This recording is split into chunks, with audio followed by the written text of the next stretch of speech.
Hello everyone. Now last time we spoke about the collection of ouds at Cartier, and this time we're going to go into the collection of ours, Les Heures de Parfum at Cartier, which is a collection I know nothing about. I haven't smelled anything from this, and today we're going to smell 4 fragrances. We're going to smell the first hour, the 11th, the 12th, and the 13th hour.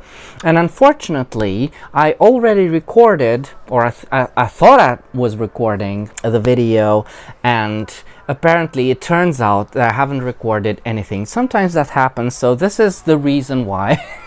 I've already, applied them to the blotters, and I already know what they smell like, but I had to do something, so here I go again. So the first one was L'Heure Promise, which is the promised hour, the first one. It came out in 2009, and as I was smelling this is a violet / iris musky type of scent, which is very lovely. And as I was smelling it, I was reminding myself of why they chose to create this collection, which is called Les Heures de Parfum, which of course it ties into their whole scenario with their watches and the jewelry. It's a lovely name, but whenever you hear about a fragrance that's called L'Heure something, L'Heure Verte and L'Heure whatever, I inadvertently come to think of L'Heure Bleue, of course. So I was kind of expecting this one to smell like violets, or at least iris or something, and it does. Also, I think it's very appropriate that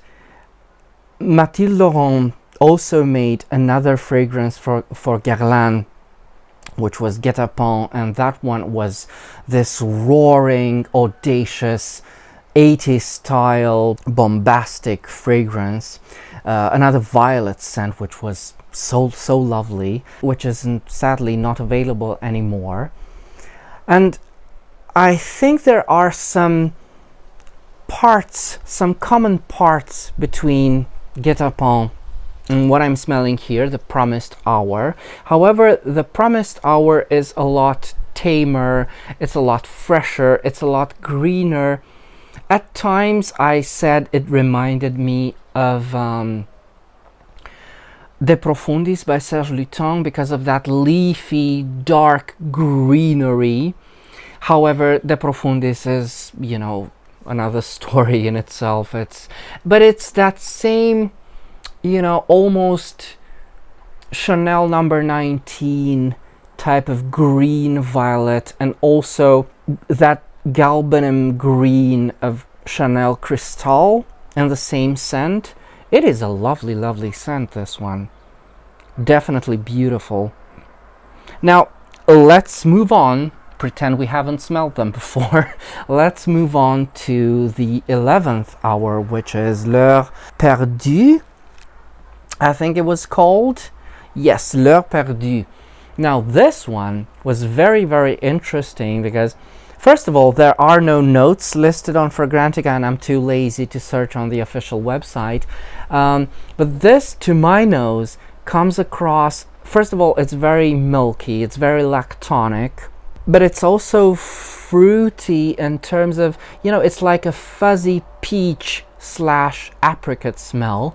It smells tropical, which is very, very interesting, and the fragrance itself is joyous and youthful.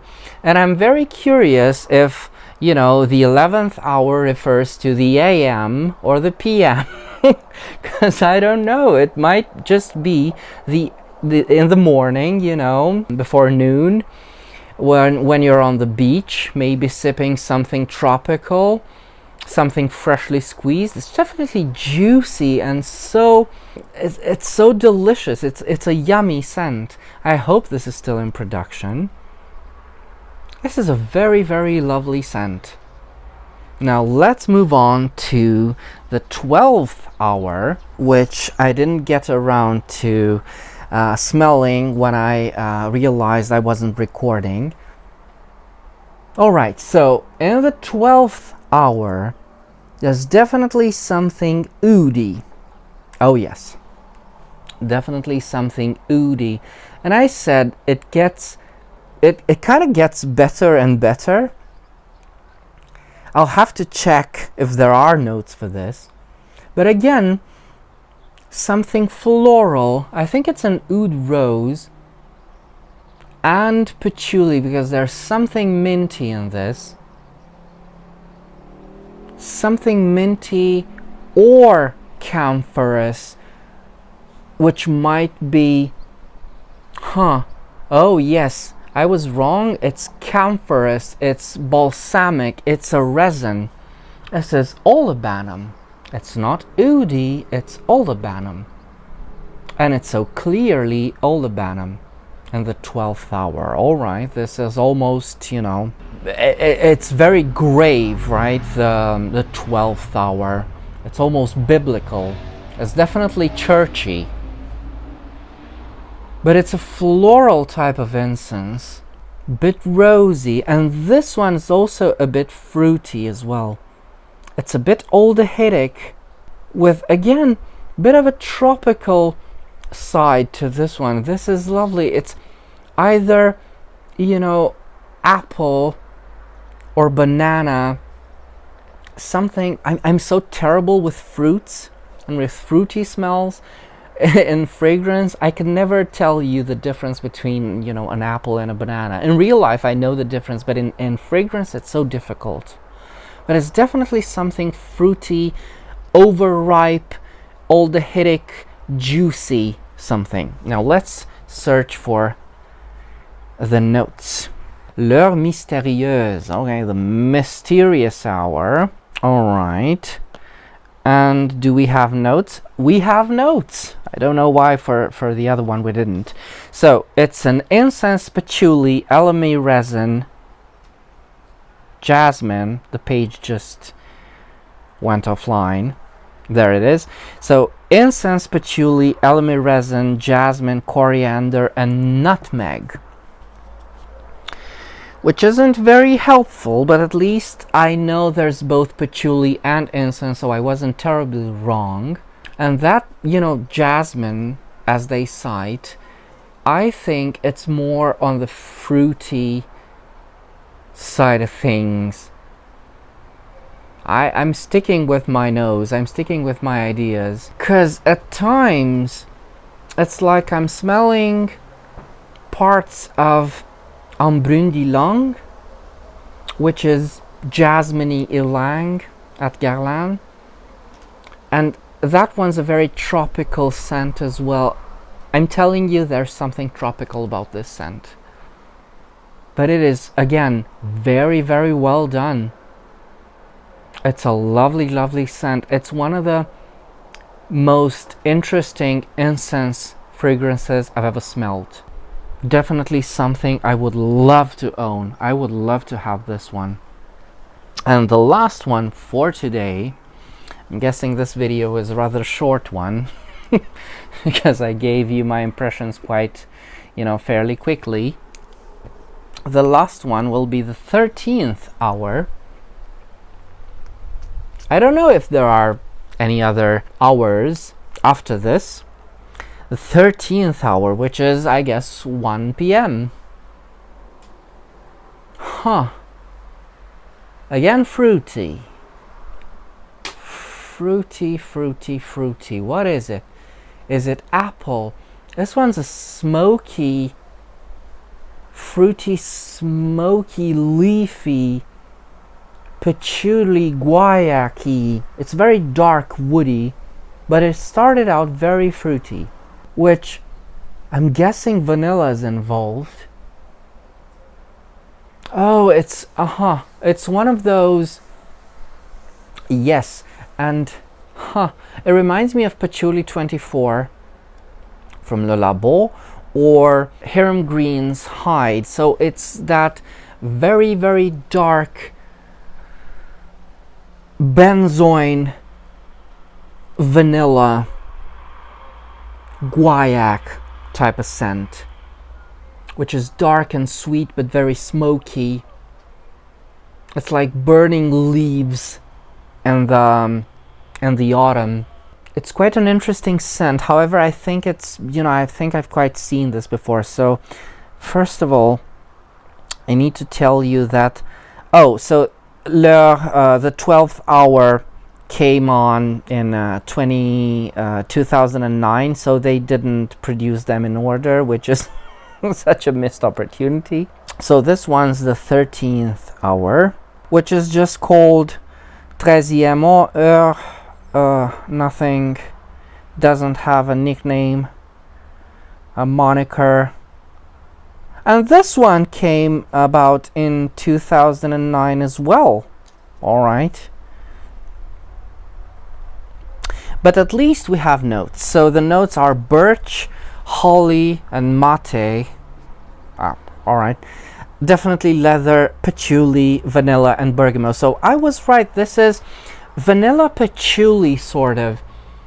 Because all the others, maybe the birch as a note, is tarry, and it gives it this leathery facet, but it's definitely smoky, very dark, resinous, very concentrated vanilla scent that's beyond vanilla. It goes into the realm of guaiac, spicy, dark, leathery vanilla, which is lovely, It's quite beautiful. It's just that I kind of smelled this before, but I think this one came a bit earlier than either, both Hiram Green and Patchouli 24 by Le Labo.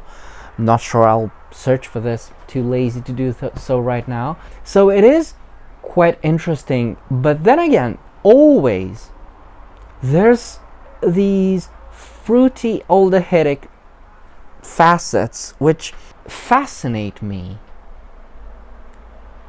Fruity aldehydes in all of these fragrances that I smell today, and I think that's such a beautiful addition, if it is indeed an addition and it's not a side effect or a byproduct of some ingredient, I don't know, which I'm sure it is, but it is intentional, because it saves everything. It makes it so elegant, it makes it so balanced, and because this is otherwise a very heavy type of composition, and it doesn't feel heavy at all. I think Mathilde Laurent is very underrated as a perfumer. I think she deserves a lot more attention than she's getting, and the work she does for Cartier is just amazing. Everything I've smelled done by her was just gorgeous. I loved the Oud collection. I loved these 4 hours that I smelled. My God, they're so lovely. Let's have them one more time. The first one, the Promise Tower, which is the iris musky one, is very, very faint. Sad to say. I can barely detect it, which is, quite understandable after this vanilla bomb, which was the 13th hour. But this remained very, very delicately green iris, sort of like, I know I also said that it reminded me of the fresh iris from Iris Ganache, minus the chocolatey vanilla, which is a good, good type of iris. I love that type of iris. It's a very, very interesting, nice scent. Let's go to the 11th hour, which is, oh God, this is my favorite. It's the milky, peachy, mango, fuzzy scent, tropical. I love this one. This is, God, it reminds me of a bit of Zerjov's Cruz del Sur. It's sort of in the same vein, but this one's more peachy while that one's more mango. But they're quite, I think they're in the same region of scent. Lovely. Now, the 12th hour, this was the Olibanum, which is just gorgeous. This is grandiose. And it's fruity olibanum. My god, this is lovely as well. And the 13th one, which is this dark, leathery vanilla. Just such a beautiful collection. So thank you, Sebastian Furtado, for kindly sending me these samples. You are very, very much appreciated. And if you all have any other questions, do let me know in the comments. And until next time, remember, fragrance creates memories, and may yours be happy.